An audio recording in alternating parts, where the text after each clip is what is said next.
এই রাজবাড়ির কাম আর মোট পুষবে না। তাহলে কি করবি? গীত লিখবি? গীত লিখবো, গীত। উঠাই আমার কাজ, তোর ওই কাজের সাধ্য করি নপুংসক। আমি জুলফিকার জিন্না।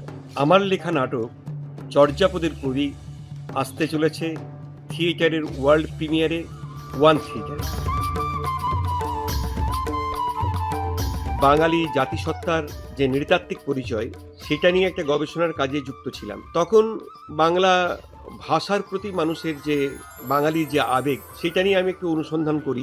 আমের দেশ হবে সবুজ, আমার আকাশ হবে নীল, আমের ভাষা হবে নদী, আমার বাহন হবে বাতাস, আমের ঠিকানা হবে মাটি, আমার ঠিকানা হবে মাটি।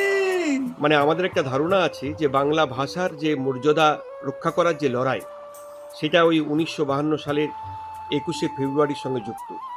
মানে আমরা বাংলা ভাষার মর্যাদা রক্ষার সংগ্রামটাকে আমরা ক্যালেন্ডারের ওই তারিখে আটকে রেখেছি। কিন্তু আমার পরবর্তী ক্ষেত্রে মনে হয়েছে যে বিষয়টা বোধহয় সেরকম নয়। মানে বাংলা ভাষার যে সংগ্রাম, সেই সংগ্রামটা হচ্ছে বাংলা ভাষার যে জন্মলগ্ন, সেই জন্মলগ্ন থেকে তাকে একটা দুর্দমনীয়, অপ্রতিরোধ্য একটা লড়াই, সংগ্রাম তাকে করতে হয়েছে। নগর বাহিরে জম্বি তোরে করিয়া।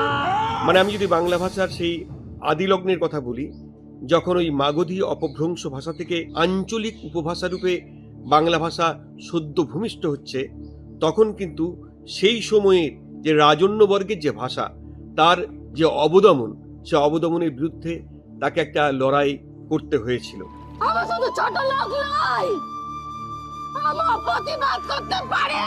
মানে আমরা যদি খুব ভুল না করি, তাহলে দেখব যে বাংলা ভাষাকে জন্মলগ্নে যেমন একটা রাজন্যবর্গের ভাষা হিসেবে একসময় সংস্কৃতের আধিপত্যবাদের বিরুদ্ধে লড়াই করতে হয়েছে, পরবর্তীতে আবার ওই রাজন্যবর্গের ভাষা হিসেবে উর্দু ভাষার বিরুদ্ধে তাকে লড়াইটা করতে হয়েছে। আমার মুখের ভাষা হবে আমার দেশের ভাষা। শাসকের ভাষার সঙ্গে যে একটা জীবন্ত ভাষার যে প্রতিনিয়ত যে সংগ্রাম, এই সংগ্রামটা আমাকে খুব আগ্রহী করে তোলে। এটার প্রেক্ষাপটে আমি চর্যাপদের কবি এই নাটকটার পরিকল্পনা করি। আমার লেখা নাটক চর্যাপদের কবি আপনারা দেখতে পাবেন থিয়েটারের ওয়ার্ল্ড প্রিমিয়ারে, ওয়ান থিয়েটারে, আগামী 6ই ফেব্রুয়ারি। আপনারা এই থিয়েটারটি দেখতে অবশ্যই সাবস্ক্রাইব করুন ওয়ান থিয়েটার।